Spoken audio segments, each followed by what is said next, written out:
morning. This is Deacon Mary, and welcome to our sixth catechesis session on spiritual rhythms for Coronatide.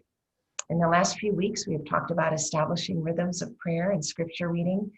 We've examined what it means to be a disciple of hope and how to make friendship a priority in our lives. Today, we are going to be talking about practicing Sabbath.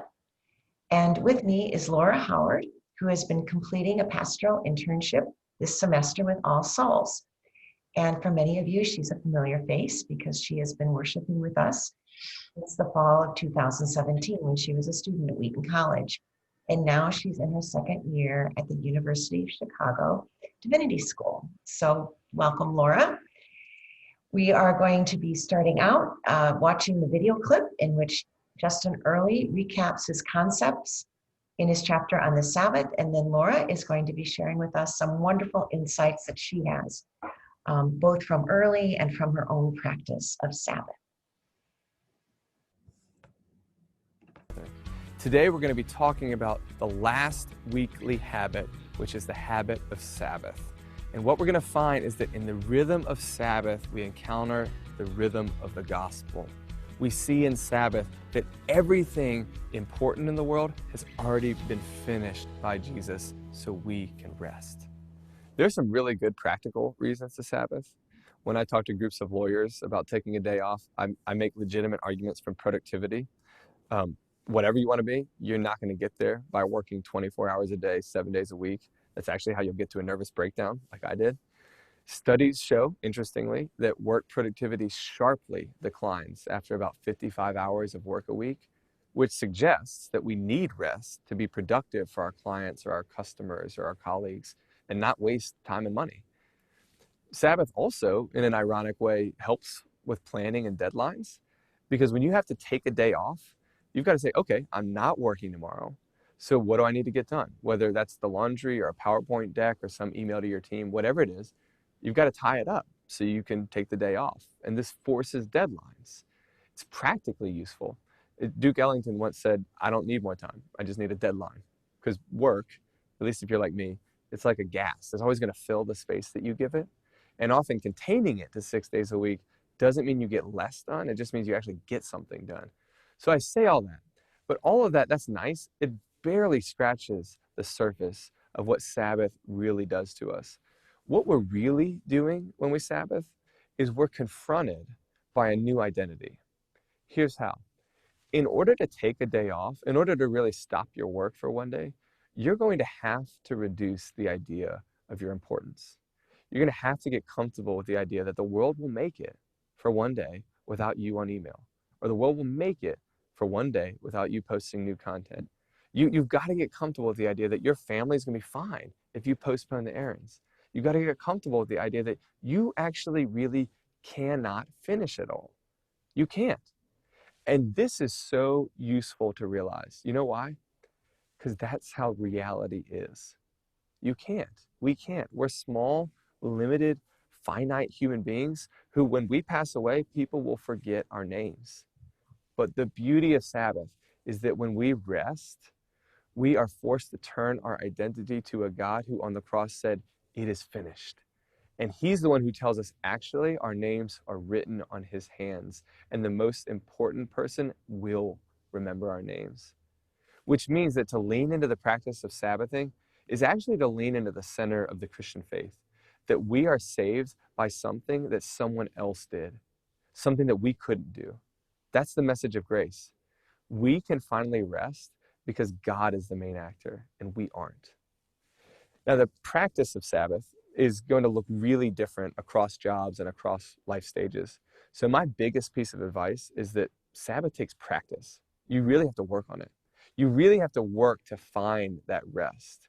And I always find the phrase from the Rabbi Abraham Heschel useful. He said, a man who works with his mind should Sabbath with his hands, and a man who works with his hands should Sabbath with his mind. And I think it kind of reminds us that worship and rest are going to look different for different kinds of people. It's always going to include worship, and it's always going to include doing something different than we do through the week. But don't think nearly so much about what you shouldn't do. Think about what you should do. For me, that's the much more important question. For example, I spend some time Saturday making sure the week's work is finished up and making sure the house is clean enough to bear the not cleaning for 24 hours, which is, by the way, never always clean. It's just a little bit clean. And then we'll start our Sabbath and we'll go out and do something fun as a family. We might hang out with friends Saturday night, and maybe on Sunday morning we'll go to the later service, since that's a nice way to preserve the unhurried character of the morning. And by the way, sometimes the only way to get our four boys on time to the service. Then Sunday afternoon, we do an extended family lunch where the cousins can play and the adults can have real conversation. The thing that I would take away from that is not for you to do what I do necessarily, but just think about, there are so many ways to engage with worship and rest. And very importantly, Sabbath is communal. You're going to need other people to Sabbath with you. We need, as it turns out, people to help us create those rhythms and remind us that the most important work in the world was Jesus' work on the cross. And that is finished so we can rest. So that's the idea behind the weekly habit of Sabbath. As always, here's your fact to ponder, your question to discuss, and your habit to practice. Fact to ponder. It used to be that Americans demonstrated their status or their wealth by showing how much leisure time they had. Now it's flipped. We show off our status by showing how busy we are and how we don't have actually time for anything. So think about how Sabbath is a uniquely countercultural practice. For your question to discuss, I want you to talk about, what would your ideal Sabbath look like? What would you do? How would you lean into worship? And how would you lean into rest? Now, your habit to practice this week is going to be to Sabbath. It doesn't have to be your ideal Sabbath, but just pick a day, get some friends, and try it together. See how you rest, see how you worship, and see what you learn.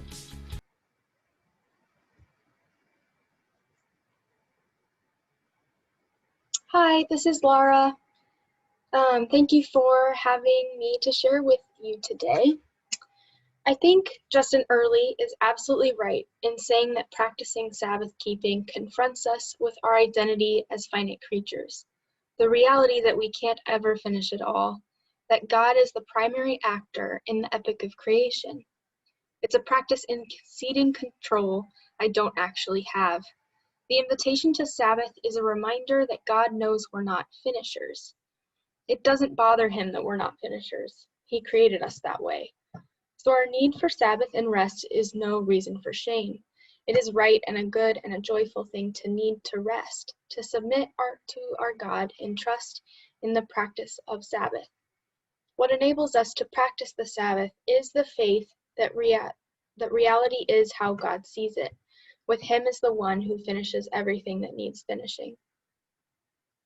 I deeply appreciate Early's focus on what the Sabbath can be full of, rather than what the Sabbath needs to exclude. Jewish theologian and activist Abraham Joshua Heschel echoes this, writing that, quote, "It must always be remembered that the Sabbath is not an occasion for diversion or frivolity, not a day to shoot off fireworks or to turn somersaults, but an opportunity to mend our tattered lives, to collect rather than to dissipate time," end quote. Sabbath isn't an empty span of time. It's a sanctuary in time that we build, Heschel says. We structure our time to include the Sabbath, and God fills it with life, with a new reality that he's constructing. I love the way Heschel describes it. He says, quote, "The faith of the Jew is not a way out of this world, but a way of being within and above this world, not to reject, but to surpass civilization. The Sabbath is the day on which we learn the act of surpassing civilization," end quote. So the Sabbath is not a day for doing nothing. Like Early says, it's not a day for focusing on avoiding tasks we'd do if it were a different day. Instead, it's a day for focusing intently on someone, something.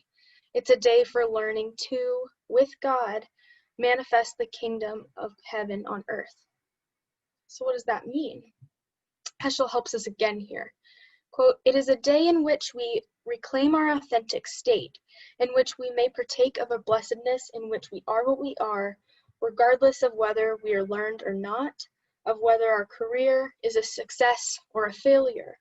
It is a day of independence of social conditions," end quote. So like Early says, Sabbath is a countercultural practice.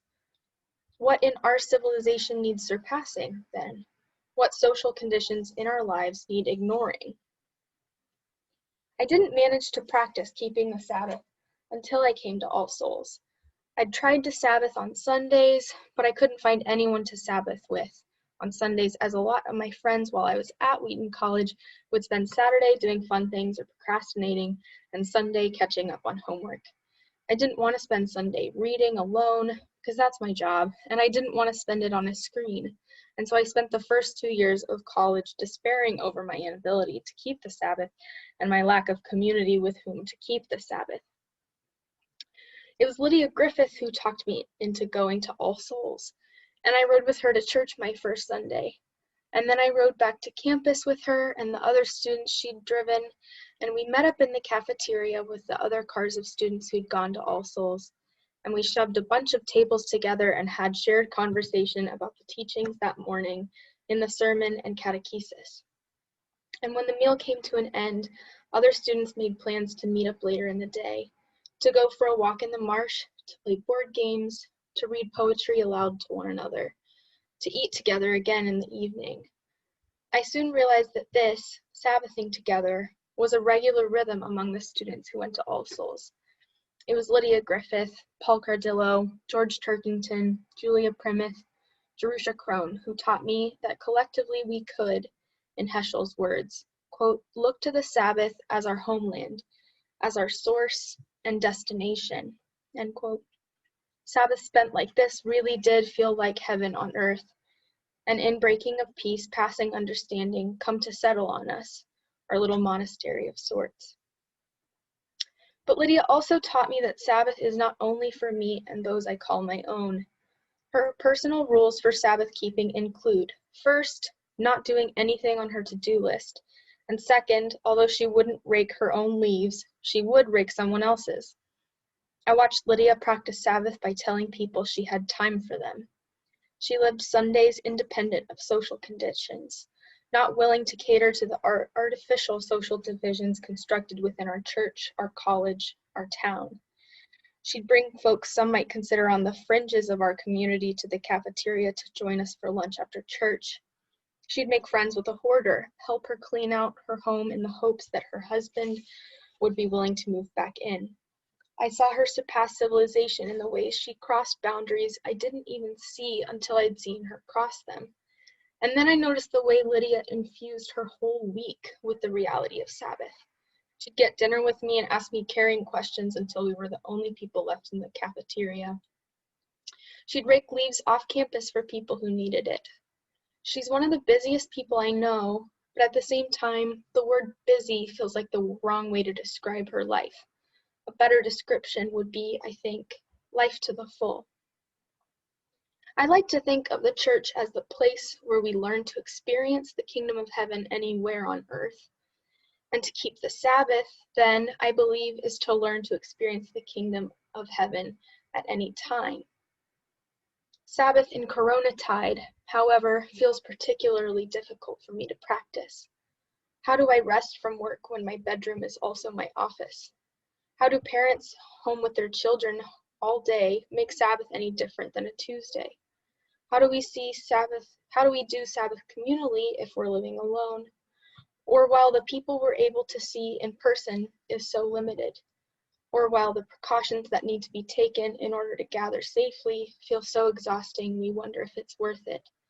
Or when we're geographically separated from some of those who are dearest to us, but we've run out of the mental and emotional and physical bandwidth we'd need to make another Zoom meeting or FaceTime video or phone call. How do we Sabbath when we feel death pervading our world? The death of our old ways of life, the death of certain kinds of communities and expressions of those communities. The death of real people all around us, many of whom are considered the least of these in our society. We look for the resurrection of the dead and the life of the world to come, but it's hard to see. I find myself envying the quickness of Christ's resurrection. He was in the tomb a mere 2 sleeps, as my toddler self would have put it, and we're at least 240 days into COVID robbing us of a certain kind of life, at least 2,000 years into waiting for the full and bodily return of the one who is our life, I tend to be amazed by women in the Gospels whenever and wherever they show up, but I am perhaps most amazed by the women who in St. Luke's account are the first to encounter the risen Christ. St. Luke writes that after Joseph of Arimathea received Jesus' body from Pontius Pilate, quote, "The women who had come with Jesus from Galilee followed Joseph and saw the tomb and how his body was laid in it. Then they went home and prepared spices and perfumes. But, and this is what really gets me, they rested on the Sabbath in obedience to the commandment." They rested in obedience to the commandment while their dear friend and Savior was dead. The men ran and hid, but the women rested. All I can think of when I read that passage is how. Rest is something many of us resist even when things are easy, but rest feels especially difficult to me in the midst of grief. I don't want to press pause in the midst of excruciating pain. Doing something feels better. I think resistance to rest, mine at least, stems from an avoidance of the fact that there is so much over which I have absolutely no control, including the pain I hold in and around me. But these women who meet Jesus on Sunday morning, on Easter morning, encourage me. I yearn for the faith that they had, the trust in God that allowed them to rest in obedience to the commandment while they weren't sure where their hope was coming from. And if the women could do it while Jesus was dead, surely I can do it while I know he lives. Sabbath looks different for me now than it did a year ago. Right now, it often means walking to church on the prairie path, ignoring my phone for the whole day, playing with the camp kids who live next door, huddling around a fire with my home group, socially distanced of course, playing board games or talking with my roommates.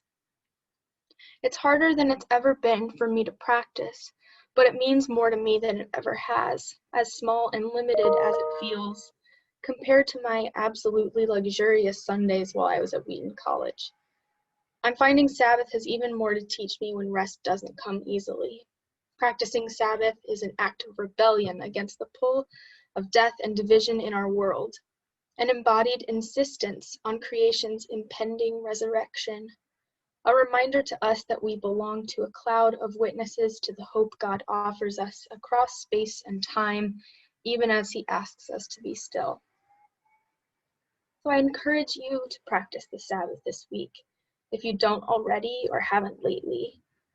Find a community to practice at least part of it with, if you're able. Consider and pray about what it would look like for heaven to break into your life in the midst of your personal and communal situation. What social conditions you could leave behind in this hopefully soon over Zoom era.